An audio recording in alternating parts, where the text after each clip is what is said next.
Right, let's assume this is an example. So if I go to my KMA files, most of mine are numbered are like that. They haven't got a title or artist on, but some of the very later ones are have title and artist in them. But when I imported mine, it just used to give you a disk ID.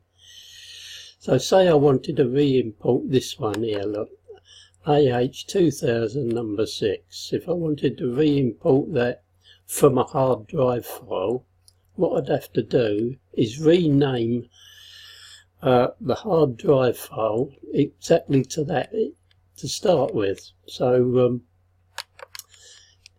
if we go to my desktop, I've got a file I've already done, and the actual, you've got to know the actual original title of it. Well, if I put it in here, it's All Hits AH2000 track number 6. It was Magic Man and it was Heart. So what I've got to do now, say I've got this on me hard drive. I've got it in the let me see, this PC. There we are, this PC. It's on my desktop. That's it, on my desktop. And I put it in this test import just for you, right? So you've got to name it exactly how it shows before. So it was AH2000, no gaps there on the 6, track 6, and the title of it was Magic Man Heart. Now if you're doing it as a CD and MPEG-3, you compare have to be together. If it's in a zip, then you'd only have the one file to name, but you've got to name each file identical.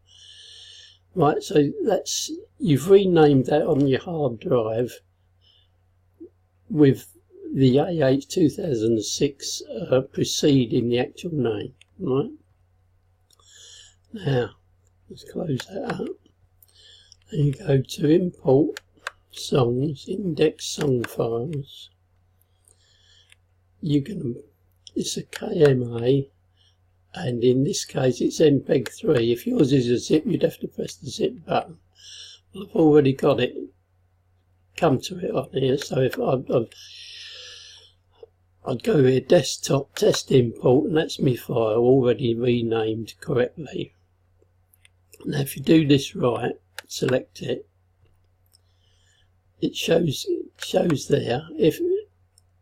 If it doesn't, you have to undo that, untick that, but that shows that. Now you've got to make this defined field order match that. So it'll be disk ID, which is that, a dash with no spaces in it for that one, the first one.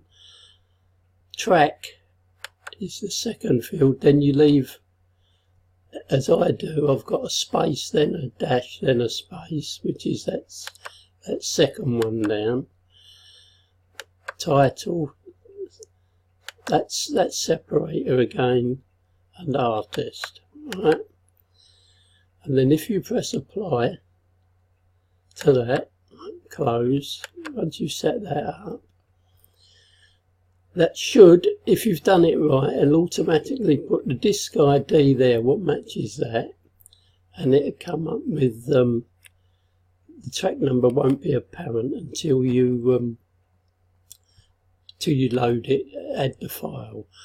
But you've got to check that 96 is the original root ID of your song, your book ID.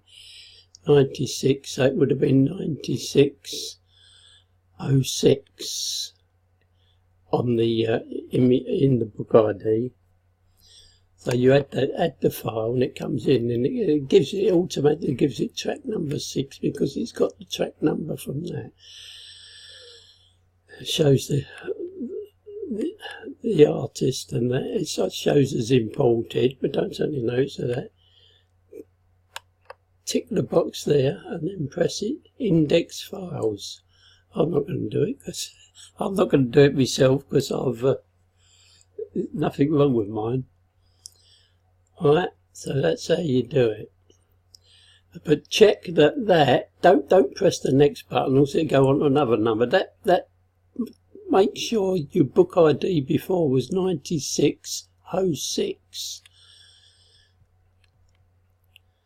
If I shut that down, close,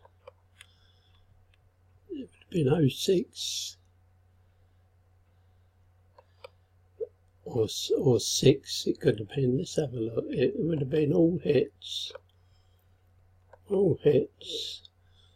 AH2000. Track number 06. So that would have been 9606. That would look in your book.